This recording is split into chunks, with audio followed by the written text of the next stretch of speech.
여러분 안녕하십니까? 성경 속에 있는 진리를 탐구해보는 기독교 강요 시간입니다. 3권 2장 믿음에 대해서 살펴보고 있습니다. 오늘은 35에서 37항 살펴보겠습니다. 35항은 사람은 성령이 없이는 믿음을 가질 수 없다. 36항 마음의 문제로서의 믿음, 37항 의심은 믿음을 질식시키지 못한다.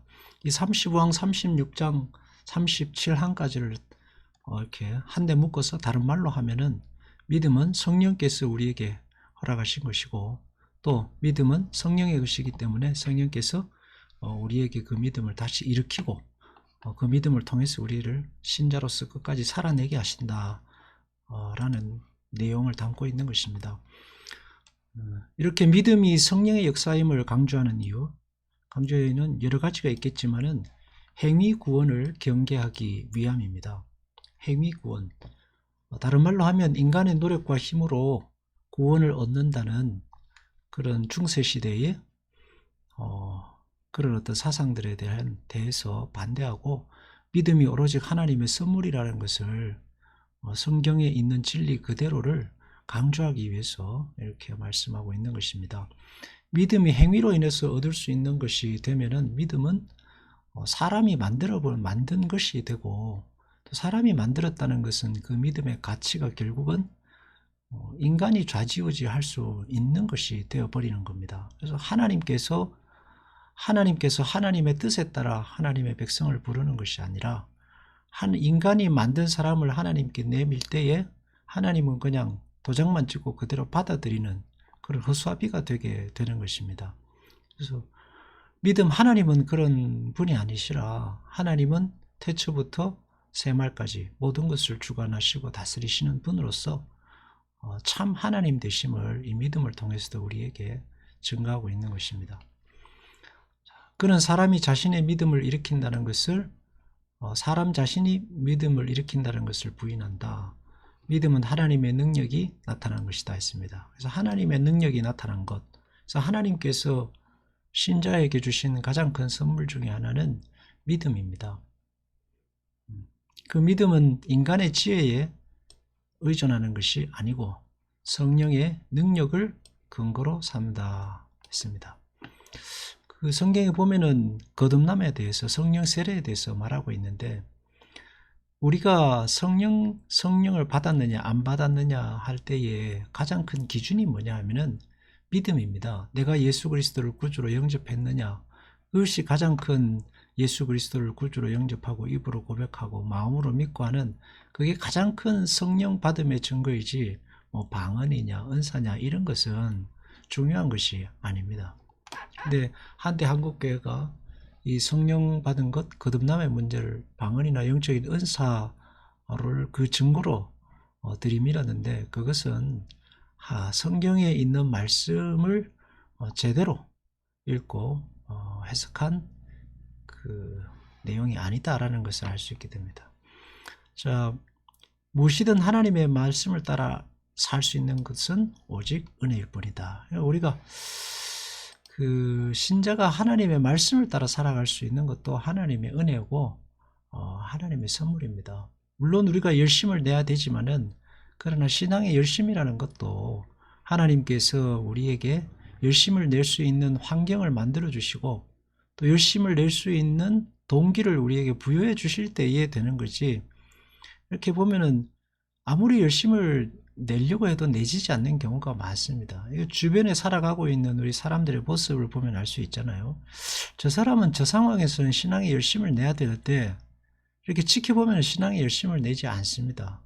오히려 뒤로 물러갈수록 삶은 더 힘들어지고, 그런 게 이 인간의 의지를 따라서 모든 게 되는 게 아니다라는 것을 우리가 알 수 있습니다. 왜냐하면 성령께서 우리의 믿음을 주관하시기 때문이죠. 그렇다고 해서 성령이 우리의 의지를 무시하시냐, 그런 거 아닙니다. 하나님은 우리를 사랑하시고 하나님은 우리에게 항상 좋은 것을 주시기 때문에, 우리가 좋은 마음을 가지고 하나님을 사랑하는 마음으로 살면 하나님 우리를 도우시는 것이죠. 자, 질문해 보게 되죠. 아무렇게나 살아도 구원 얻을 수 있느냐? 성령이 우리에게 믿음을 주시면 나하고 상관없이 뭐 알아서 주시고 알아서 거듭하시겠지 하는데, 성경은 아무렇게나 살아도 구원을 얻는다라고 성경에 말하지 않습니다. 하나님은 무슨 근거로 사람을 구원하시는가? 여기에 대한 질문은 하나님의 깊은 속마음은 하나님 외에는 아무도 모른다가 정답입니다. 그래서 왜 저 사람이 구원을 받았느냐라고 물으면 모르죠. 하나님만 아시는 겁니다. 그 말은 다른 말로 하면 내가 왜 우리 아버지와 우리 어머니, 나의 어머니와 아버지와 어머니 밑에서 태어났느냐라고 질문하는 것 같습니다. 그거는 우리가 선택할 수 있는 문제가 아닌 것입니다. 그래서 하나님 공평하신 거예요. 어거스틴은 감탄하여 우리 구주께서는 믿음이 공로로 인하여 오는 것이 아니고 선물로서 온다는 것을 우리에게 가르쳤다 했습니다. 공로로 인해 오는 것이 아니다. 이 공로라는 말은 영어로 이 메리트인데 상을 받을 만하다는 의미입니다. 신약적인 의미로 말하면 율법을 잘 지켜서 그 율법에 해당하는 그 하나님의 의를 받을 만한 대가를 갖췄다, 자격을 갖췄다 하는 의미고, 이 선물이라는 것은 기프트입니다. 대가 없이 기꺼이 주어지는 어떤 무엇입니다. 기꺼이, willing이죠. 주고자 하시는 분이 기꺼이 주는 것이 선물입니다. 그래서 믿음이라는 것은 공로, 즉 우리 편에서의 어떤 조건에 있는 것이 아니라 그 믿음을 주고자 하시는, 기쁘게 주시고자 하시는, 믿음을 수여하시는 하나님께 있다 하는 겁니다. 그래서 믿음은 선물로 주어지는 겁니다. 이거를 이제 그때 당시 이 칼빈이나 그 이전의 중세 시대나 여기에 적용해 보면은 교회가 혹은 어떤 단체가 뭐 세상의 권력이 신자를 신자로 만들 수 있는 것이 아닙니다. 한 국가가 기독교 국가라고 해서 그 국가에서 너는 신자, 너는 불신자라고 정할 수 있는 게 아닙니다. 믿음은 오직 하나님의 영역, 하나님께서 주시는 것이지 인간이 주었다가 뺐다가 너는 불신자야, 신자야, 너는 지옥 가고 너는 천국 가고 정할 수 있는 문제가 아닌 거예요. 그래서 교회에서 세례를 줄 때는 그 사람이 예수 그리스도를 구주로 영접하고 마음으로 믿어서 주인으로 영접할 때 그 구원, 성령께서 주시는 믿음을 받은 그거를 확인하는 의미에서 주는 거지, 교회에서 세례를 줘서 그 사람이 신자가 되는 것은 결코 아닌 것입니다.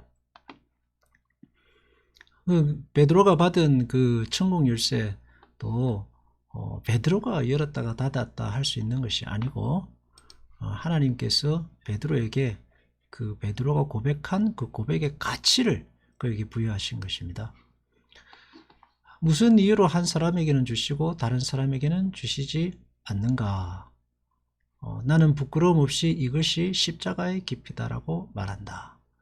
헤아릴 수 없는 하나님의 판단의 어떤 깊은 곳에서 우리가 할 수 있는 일이 모두 나온다. 십자가의 깊이입니다. 그래서 하나님은 공평하신 분입니다.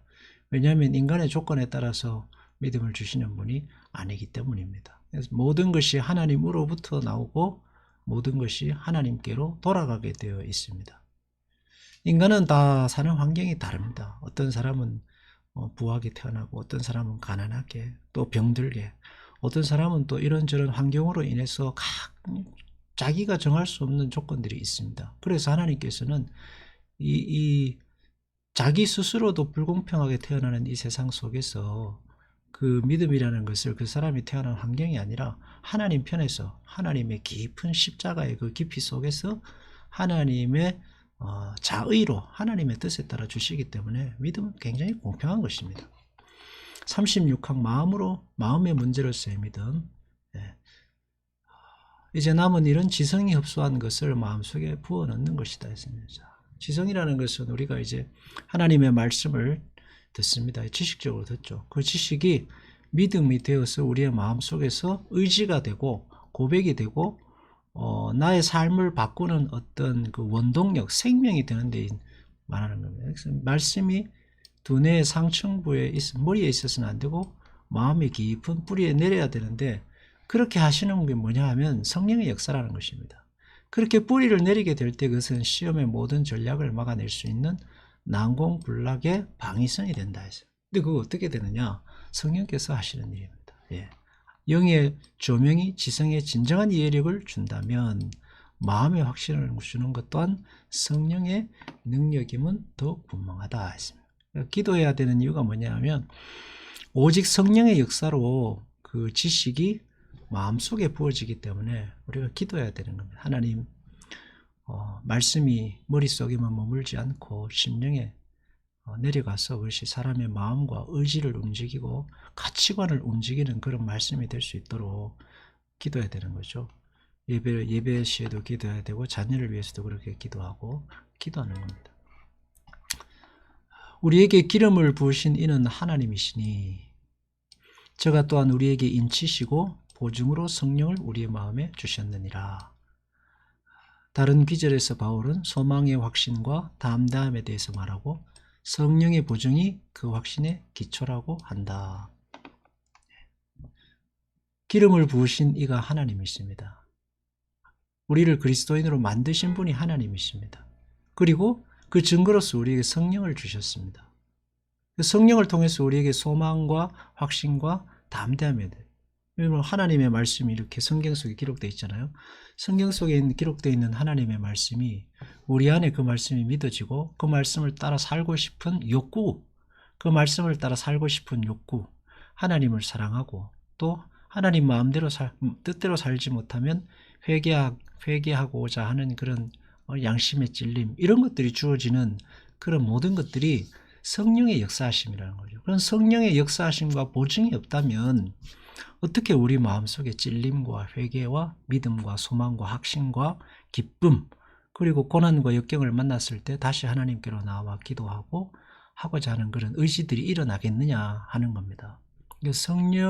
성령을 우리에게 보증으로 주셔서 우리의 고백이 고백으로 끝나지 않고 우리의 그 예수님을 영접하고 세례받음이 그것으로 끝나지 않고 그것을 통해서 영원한 하나님 나라로 이르게 하시는 것은 성령의 보증, 성령을 또한 우리에게 주셔서 성령께서 우리를 끝까지 하나님 나라까지 인도해 가시는 겁니다. 그러니까 신자가 신앙생활을 하면서 어떻게 보면 신자의 열심 있는 신앙생활의 원동력, 동기도 성령께서 하시는 일입니다. 그래서 우리는 감사할 뿐이지 자기를 자랑할 이유가 하나도 없습니다. 사도 바울이 나는 내 못난 것만 자랑하고 예수 그리스도의 십자가만 자랑한다 하는 이유가 거기에 있습니다.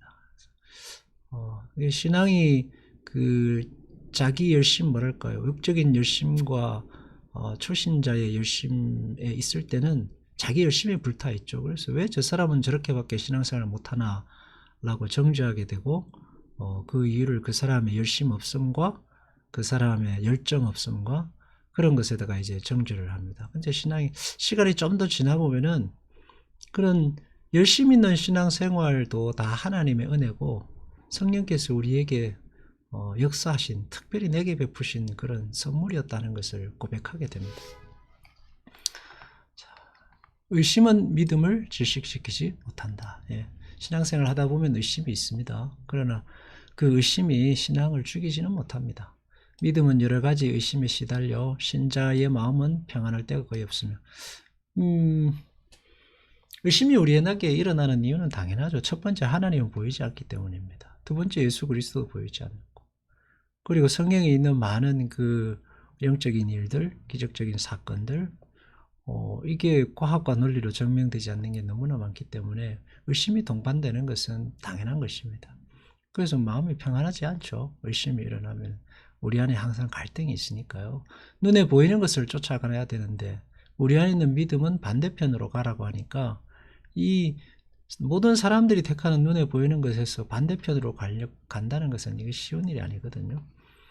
그래서 항상 평화로운 상태를 즐기지는 못한다는 겁니다. 그래서 어떻게 보면 사도 바울이 말한 항상 기뻐하라, 쉬지 말고 기도하라, 범사에 감사하라는 이유는 이게 기뻐하고 항상 기뻐하고 쉬지 말고 기도하고 범사에 감사하는 게 이게 저절로 되는 것이 아니기 때문에 사도 바울이 그토록 강조한 게 아닌가 하는 생각이 듭니다. 신자에게는 참 고난이 많거든요. 어떤 공격 무기가 신자들의 마음을 흔들지라도 그들은 시험의 골짜기에서 일어서며 망대 위에 굳게 선다. 성경이 우리에게 증거하고 있지 않습니까? 사도 아브라함을 통해서도 증거하고 이삭, 야곱, 요셉, 모세, 다윗, 이런 많은 믿음의 그 인물들을 통해서 시험의 골짜기에서 하나님께서 일어선다는데 하나님이 일으키시죠. 하나님께서 그 시험의 골짜기에서도 일으키셔서 망대 위에 굳게 세우시는 겁니다. 그러니까 믿음의 깊이라는 것은 하나님께서 역사하시는 그 넓고 풍부한 세계의 깊이입니다. 하나님이 여러분을 이렇게 세우시고 하나님이 여러분을 다시 세우셔서 깊은 그 골짜기에서 일어나게 하셔서 망대 위에 산 위에 깊이 세우시는 겁니다. 그래서 의심과 고난 마음의 불안이 있어도 성령께서 믿음을 지키고 다시 일으키시니까 우리가 인내하고 신앙생활을 하면 됩니다. 성경은 우리의 믿음을 격려하는 목적으로 우리에게 잠잠하라고 명령한다. 네, 너무 힘들고 어렵고 고난이 많다고 해서 이렇게 막 요동치 말고 가만히 있어 보면 하나님께서 성령께서 우리 안에 살아계셔서 우리를 인도해 가시는 것을 알게 된다 하는 것. 여호와 앞에 잠잠하고 참아 기다리라. 너희가 잠잠하고 신뢰하여야. 네. 요동하면 두려움에 떨고 요동하면 너무 요동하면 하나님의 역사하심을 오히려 보지 못하게 됩니다. 그래서 우리가 이 시련의 골짜기를 지날 때는 하나님 앞에 잠잠히 참고 기다림. 자녀들이 시련의 골짜기를 지난다. 우리의 직장이 혹은 내가 하고자 하는 일들이 참 내 뜻대로 되지 않아서 참 고난이 많다 할 때는 여호와 앞에 하나님 앞에 가고 하나님 앞에서 참고 하나님 앞에서 기다리는 것입니다. 그러면 하나님의 역사하심을 알 수 있게 되고 볼 수 있게 되고 거기서 다시 회복되는 놀라운 역사가 있는 거죠. 여러분에게 믿음을 주신 하나님은 결코 그 믿음을 여러분에게만 맡겨놓고 잘 살아봐라 하시는 분이 결코 아닙니다. 믿음의 보증, 믿음의 증거는 성령님이죠. 성령께서 우리에게 믿음을 주셨고 성령께서 우리를 이끌어 가시고 성령께서 우리에게 온갖 좋은 것을 주십니다. 그렇기 때문에 우리가 하나님이 우리의 믿음을 일으키시고 다시 세우실 것을 기대하고 우리는 어떻게 해요? 늘 하나님께로 돌이키면 됩니다. 탕자가 하나님께로 돌이키듯이 언제나 하나님께로 돌이키면 됩니다. 그럼 하나님께서 우리에게 이끌어 가시는 거예요.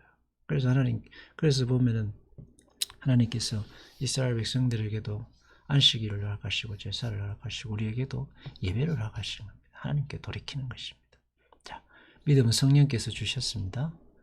그리고 성령께서 그 믿음의 말씀을 우리의 마음에 새기실 것이고 의심과 고난이 있어도 그 의심과 고난을 통해서 성령께서 더 큰 열매를 맺게 하실 겁니다.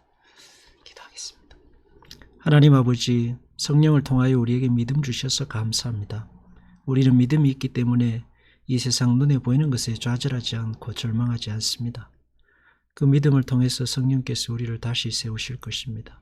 그 믿음을 마음에 세우셔서 사망의 음침한 골짜기에서도 소망 가운데 살아가게 하실 것입니다. 성령께서 믿음의 증거로 성령께서 우리를 또한 열매 맺게 하실 것이고 풍요로운 삶으로 이끄실 것입니다. 예수님의 이름으로 기도합니다. 아멘.